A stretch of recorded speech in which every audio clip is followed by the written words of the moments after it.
क्या होता है जब आपके बैंक अकाउंट में आपकी सैलरी हिट करती है? पहला दिन तो पूरा अमाउंट दिखता है, फिर 3 दिन बाद पहला ईएमआई डिडक्ट हो जाता है, फिर 5 दिन बाद घर पे कुछ पैसा भेजना होता है, फिर 2-3 दिन बाद दोस्तों के साथ कोई ट्रीट हो जाती है, फिर कुछ और दिनों बाद कुछ रैंडम शॉपिंग कर ली। 10वें 12वें दिन तक आते आते रेगुलर एक्सपेंसेस शुरू हो जाते हैं। वो आपका रेंट हो गया, आपके बिजली पानी का खर्चा हो गया, वो बिल्स पूरे करने हैं। एंड 25 तारीख तक आते आते पैसा खत्म। ये सिर्फ आपकी कहानी नहीं है, सैकड़ों लाखों करोड़ों हिंदुस्तानियों की कहानी।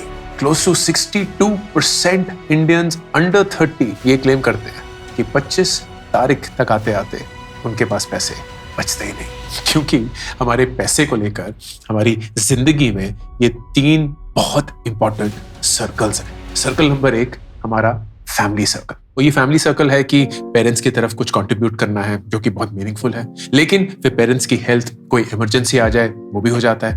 रिश्तेदारों को तोहफे देने हैं, किसी का जन्मदिन है, किसी की शादी है, कहीं कुछ मरम्मत करवानी है, कहीं किसी की मदद करनी है, कहीं किसी की साइकिल टूट गई है, कहीं किसी को बाइक चाहिए। There are so many different elements जो बिना अनाउंसमेंट करे हुए हमारी जिंदगी में आ जाते हैं, कंप्राइजिंग दिस फैमिली सर्कल। कि इसको प्रिडिक्ट करवाना बेइंतहा मुश्किल है। तो मेरे लिए तो बहुत आसान है, 50-30-20 रूल बना लो, लेकिन इस फैमिली सर्कल से निकल पाना और उस पे बजट बना पाना नॉट सो इजी। फिर आता है हमारा दूसरा circle, and that is the survival circle. ये सर्कल क्या है? जो जिंदगी जीने के लिए हमें पैसे खर्च करने ही पड़ेंगे, जो हमारा रेंट है, जो हमारे बिजली पानी का खर्चा है, जो हमारे खाने का खर्चा है, लेकिन उसमें हमारी थोड़ी बहुत अय्याशी भी आ जाती है, थोड़ी बहुत ईटिंग आउट भी आ जाता है, थोड़ा बहुत ऑर्डरिंग इन भी हो जाता है, थोड़ा ब्लिंकिट ज़ेप्टो भी हो जाता है। एक तरीके से जो कन्वीनियंस है उसके जंगल में भी हम फंस चुके हैं। इसके बारे में मैंने हाल ही में एक वीडियो भी बनाया था। फिर आता है तीसरा सर्कल। काश इसके बारे में हम ज्यादा बात कर पाते, मैं तो कर ही लेता हूं, लेकिन हम सारे इतनी लगन से इसको चेज नहीं करते। I call it the future circle. ये वो पैसे का सर्कल है जिसमें हम अभी के अंकुर को नहीं, आने वाले अंकुर को, अभी के आप को नहीं, आने वाले आप को एक तरीके का तोहफा प्रेजेंट कर रहे हैं, एक इन्वेस्टमेंट के रूप में, एक कॉर्पस के रूप में, एक ऐसा तोहफा जो आज के परिश्रम से एंड कंपाउंडिंग की वजह से आपको कल एक खूबसूरत जिंदगी देगा। Not at the expense of आज, बट इंश्योरिंग कि आज भी खुश रहे एंड आगे भी। लेकिन रियलिटी क्या है? रियलिटी ये है कि पहले 2 सर्कल में ही महीना खत्म, तनख्वाह खत्म। तीसरे सर्कल तक आते आते कुछ बूंदे रह जाती। तो जाहिर सी बात है कि हम जितनी भी इन्वेस्टमेंट के रूप में बातें कर लें, कहीं ना कहीं कुछ ना कुछ जो रियलिटीज है वो हिट करके उसको खोखला बना देती है। So here is what I wanted to do in this video. जो वो 50-30-20 रूल है, जिसके बारे में मैं एक फंडामेंटल फिर से बताऊंगा, उसको हम एक इंडियन कॉन्टेक्स्ट में देखने की कोशिश करते हैं। एंड जोर जबरदस्ती करके नहीं, लेकिन ये इंश्योर करके कि प्रैक्टिकली क्या संभव है, स्टिल इंश्योरिंग कि आप थोड़ा बहुत तो अपने फ्यूचर सर्कल में डालना शुरू करें। Let's start with what is the 50-30-20 rule. बहुत बेसिक बजटिंग रूल है। ये बोलता है कि यार हर महीने जितने भी आपके पास पैसे आते हैं ना, उसको 3 खानों में बांट के। पहला खाना 50%, it's called the needs bucket. ये वो खाना है जो आपके जरूरतों की तरफ है, ये आपको खर्च करना ही करना है जिंदा रहने के लिए। तो आपके रेंट हो गए, आपकी ईएमआई हो गई, आपके खाने का खर्चा हो गया, आपके बिजली पानी का खर्चा हो गया, फंडामेंटल बेसिक नीड्स जो आपको हर महीने पूरी करनी ही पड़ेगी। Now this would also include अगर आप में कोई फैमिली कंट्रीब्यूशन करना है, अगर आपकी फैमिली में कोई हेल्थ कंडीशन है, उसकी तरफ मेडिकल एक्सपेंसेस हैं, इन सारी चीजों से आप भाग नहीं सकते। इनको चाहे जितना भी मुश्किल है नकार नहीं सकते। So this becomes part of your needs bucket and ये रूल बोलता है कि ये 50% के अंदर होना चाहिए।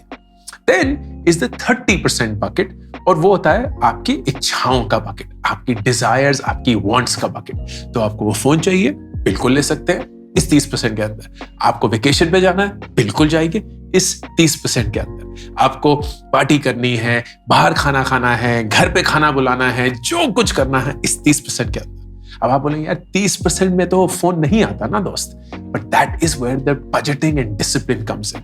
तो फर्ज करिए आपकी तनख्वाह 50,000 रुपए महीना है, 30% मतलब 15,000 रुपए। उसमें से 5,000 आप अपनी बाकी ख्वाहिशों के लिए खर्च कर देते हैं, 10,000 रुपए हर महीने बचा पाते हैं। आपको एक फोन लेना है 30,000 का, तो आपको 3 महीने ये 10-10 हजार रुपए बचाने पड़ेंगे ताकि 3 महीने बाद आप अपने आप को वो फोन गिफ्ट कर पाए।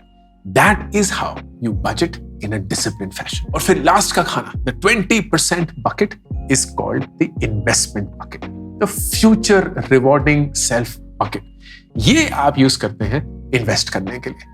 आप स्टॉक मार्केट में इन्वेस्ट करिए, म्यूचुअल फंड्स में इन्वेस्ट करिए, सेफर एसेट्स में इन्वेस्ट करिए, वो आपकी इच्छा है depending on your risk profile. लेकिन लंबे दौरान तक अगर आप इन्वेस्ट करेंगे, पूरी शिद्दत के साथ लगे रहेंगे, you will see incredible returns come over a long period of time, helping your future self. ये है 50-30-20 rule. Let's now see Indian context के हिसाब से ये रूल कैसे मॉडिफाई करना पड़ेगा डिपेंडिंग ऑन योर सैलरी। 25,000 की तनख्वाह के लिए आपकी नीड्स या जरूरतें जो हैं वो 50% के अंदर नहीं होगी, उसको 60% बनाना पड़ेगा। मतलब 15,000 रुपए हर महीना आपकी जरूरतों का खर्चा, रेंट, पीजी 8,000 रुपए, खाना 4,000 रुपए, ट्रांसपोर्ट 3,000 रुपए। फिर आपको अगर फैमिली की तरफ कंट्रीब्यूट करना है या कोई मेडिकल कंडीशन है या कोई भी ऐसी जरूरत की चीज है जिसकी तरफ आपको कंट्रीब्यूट करना ही पड़ता है, तो the next 30% will go towards that. तो मतलब 7,500 रुपए महीना आप उसकी तरफ डालेंगे। अगर भगवान करे आपका ऐसा कोई भी कंस्ट्रेंट नहीं है तो ये 30% आप अपनी इच्छाओं की तरफ डाल सकते हैं। एंड देन 10% से, ना कि 2500 के इन्वेस्टमेंट से हम अपनी इन्वेस्टमेंट जर्नी शुरू करेंगे। अगर 35,000 रुपए की तनख्वाह है तो आपकी जरूरतें 55,000 के अंदर मतलब करीब 20,000 रुपए। फैमिली सर्कल में अगर चाहिए तो 25% मतलब करीब 8,700 रुपए। अगर नहीं जरूरत है तो वो आपकी इच्छाओं की तरफ। एंड आपकी सेविंग्स इस पॉइंट पे 20% से शुरू हो सकती है, मतलब हर महीने करीब 7,000 रुपए की इन्वेस्टमेंट। अगर तनख्वाह 45,000 रुपए है तो अब जरूरतें 50% के अंदर ही 22,500 रुपए। फैमिली की तरफ 20%, या अगर वो नहीं चाहिए तो अपनी इच्छाओं की तरफ 20 से 30%, तो मतलब 9 से 12,000 रुपए। एंड आपकी सेविंग्स 20% हो सकती है, लेकिन मेरी रिकमेंडेशन 30% करिए, मतलब महीने के 10 से 13,500 रुपए महीना इन्वेस्ट। और अगर आपकी तनख्वाह 60,000 रुपए तो अपनी जरूरतों को 45% के आसपास रोकने की कोशिश करिए, 27,000 रुपए महीना। फैमिली की तरफ 20% मतलब 12,000 रुपए। अपनी इच्छाओं की तरफ करीब 15% मतलब 7,500 रुपए। और आपकी सेविंग्स या इन्वेस्टमेंट 20% 12,000 रुपए महीना। अब ये करना कैसे है? अब इसमें ना बहुत सारी डिटेल्स है।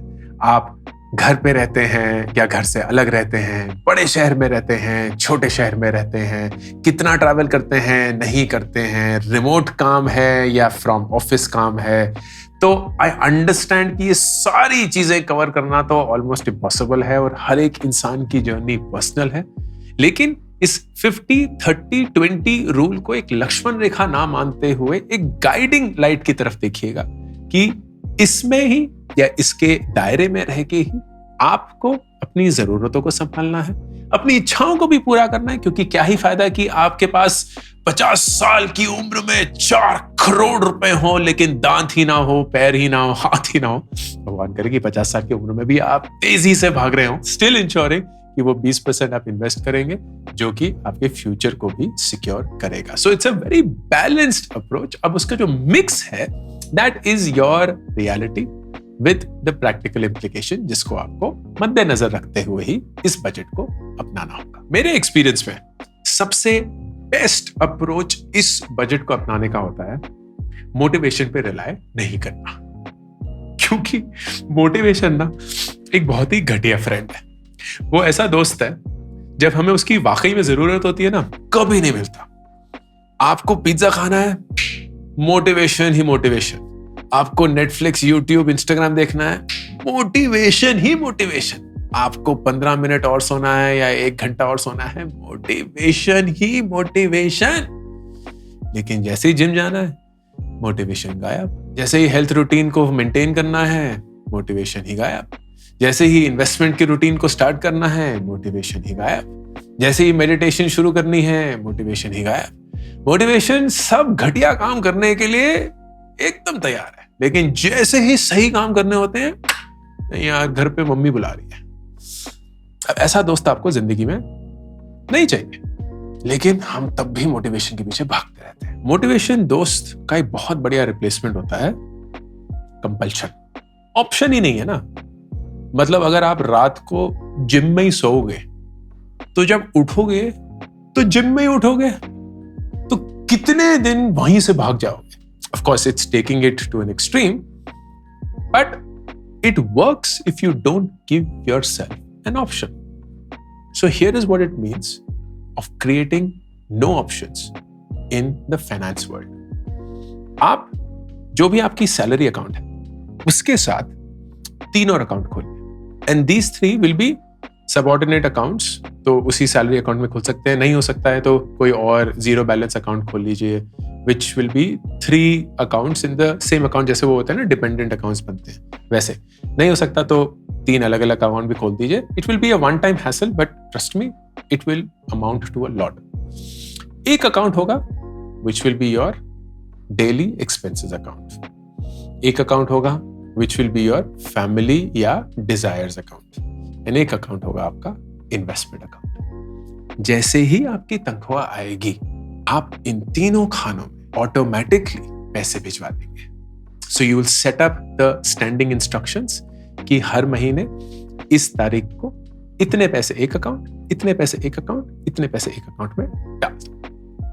तो आपकी सैलरी अकाउंट में सिर्फ कुछ पैसे बच जाएंगे, which will essentially be your emergency fund, उसके बारे में भी बात करेंगे। बट बाकी 3 खाने आपके सेट हो चुके हैं। अब आपको पता है कि आपको अपने महीने का खर्चा पानी पहले अकाउंट से निकालना है, अपनी फैमिली को और अगर नहीं चाहिए तो अपनी इच्छाओं को दूसरे अकाउंट से पूरा करना है, एंड अपनी इन्वेस्टमेंट्स तीसरे अकाउंट से करनी है।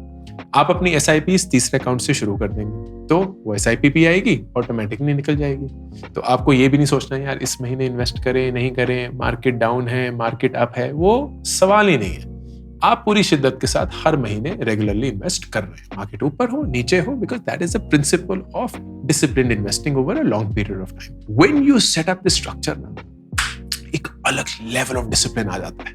एक तो अकाउंटेबिलिटी बनती है, बिकॉज इट्स नॉट लाइक यार इधर से उधर पैसे कर दिए, उधर से इधर कर दिए, because that discipline has to be there in you.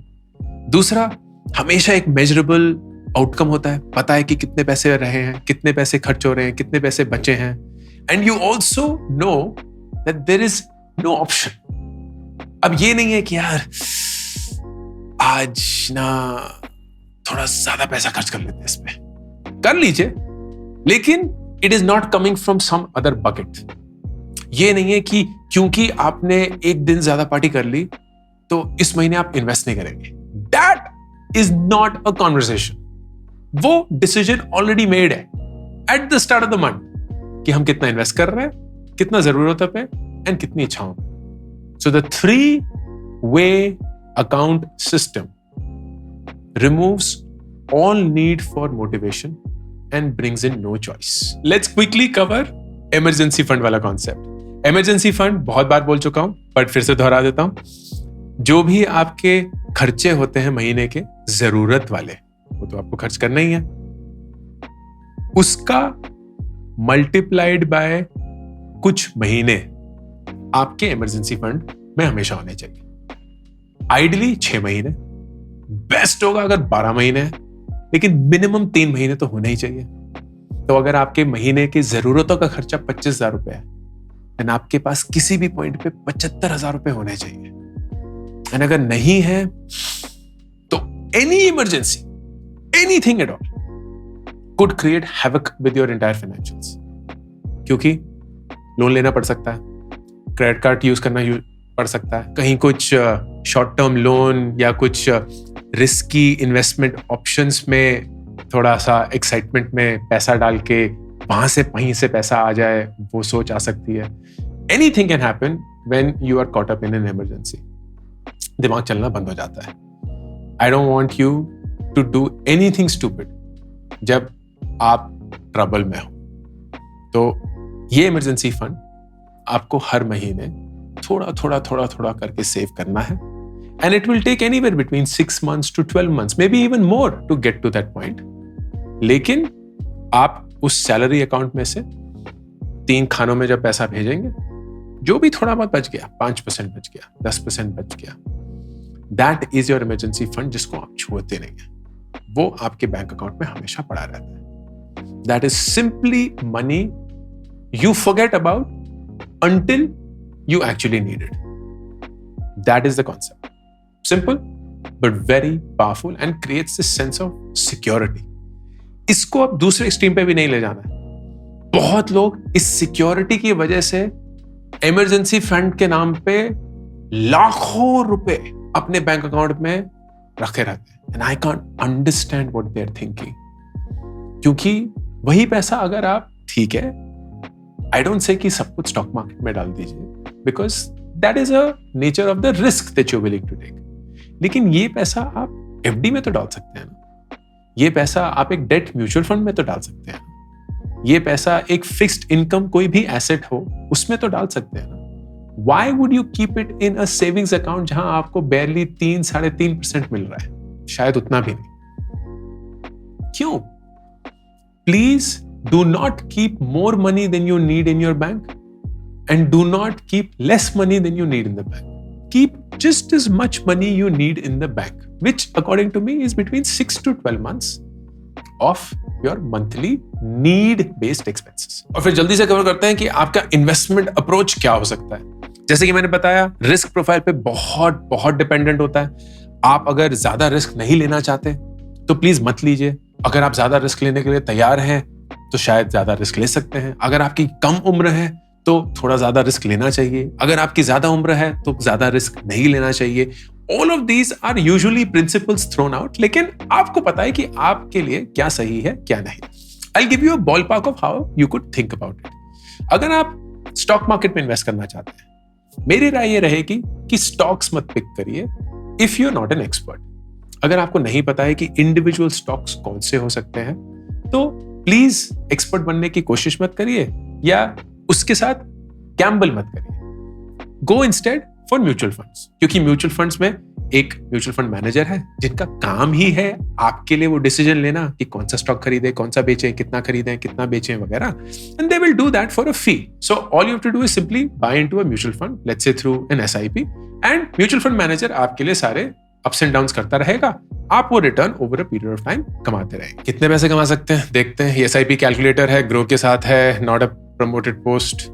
तो अगर आप फर्ज करिए 10,000 रुपए की एसआईपी करते हैं एंड 12% साल का रिटर्न कमाते हैं, which you could get through से द निफ्टी 50, जो भारत की टॉप 50 कंपनीज है, उसका म्यूचुअल फंड इंडेक्स अगर आप खरीदते हैं 10 साल के लिए अगर आप करेंगे, आफ्टर 10 years आपने खुद के डाले होंगे 12 लाख एंड ऊपर से कमाए होंगे आपने 10,40,000, तो total 22,40,000।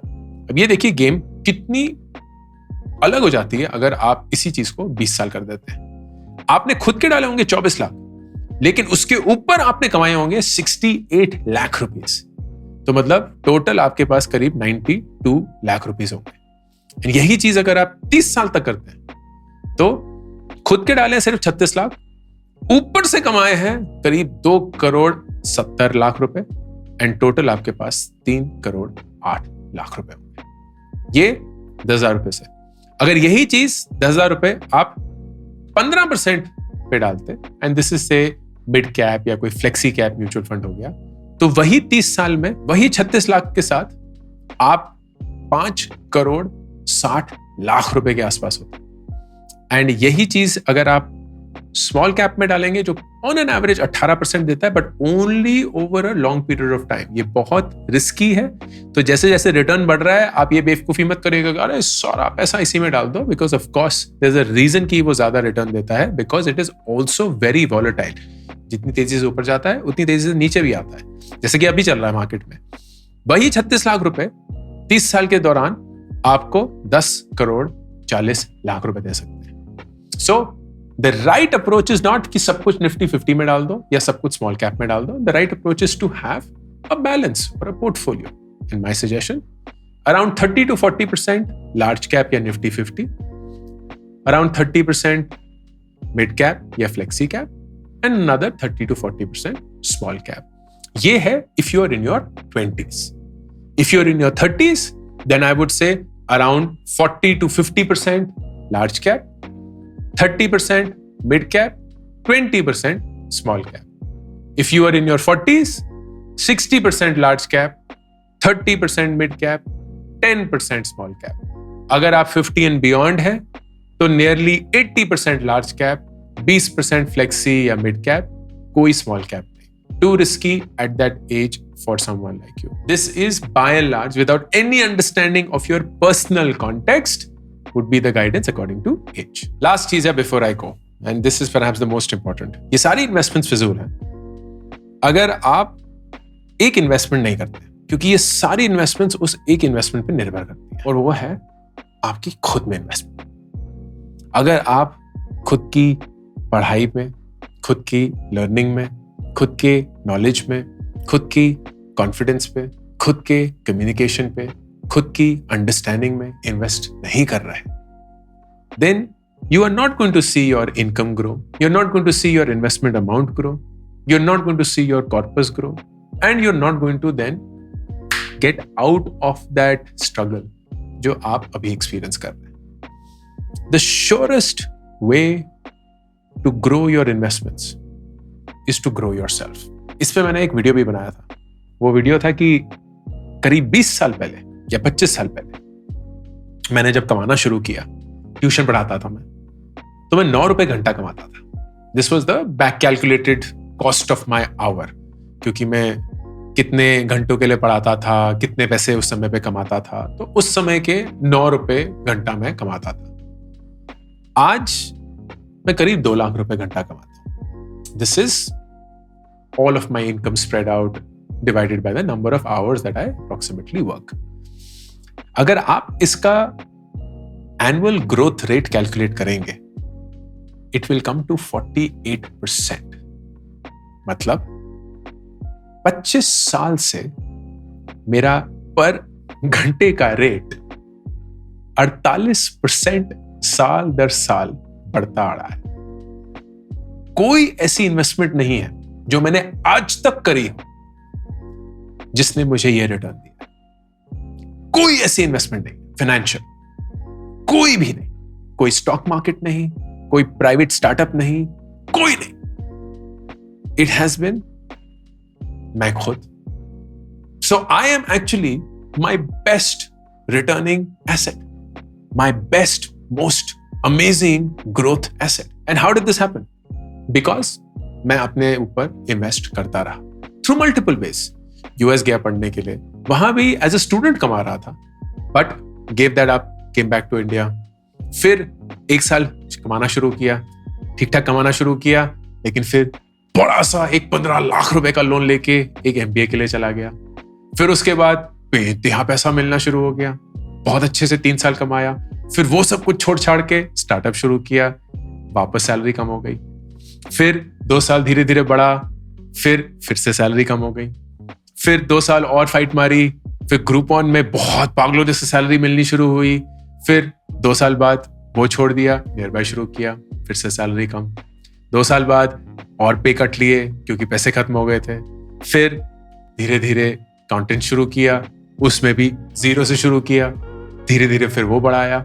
And now of course at a very different phase, but at all points of time I was willing to take risks, I was willing to spend money to get educated.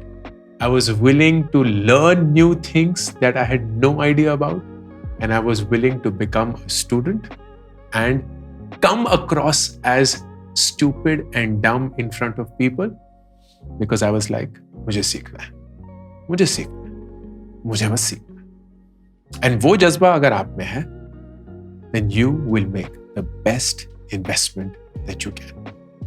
50, 30, 20 तो कहीं नहीं, आपके लिए वो दुनिया बदल देगा, जिंदगी बदल देगा, everything about you. And that will be because you believe in the thing that matters the most to you, yourself.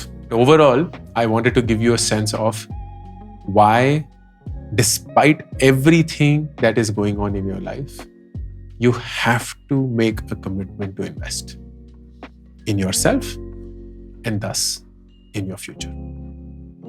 Ankur Warikoo, signing off.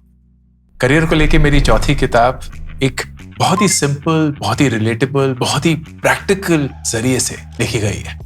काश कि ये बुक मुझे किसी ने दी होती जब 24 साल की उम्र में मैं एकदम कंफ्यूज था कि अपने करियर के बारे में क्या करूं, अपनी जिंदगी की दिशा क्या बनाऊं। ये किताब मैंने उसी 24 साल के अंकुर के लिए लिखी है, आपके लिए लिखी है।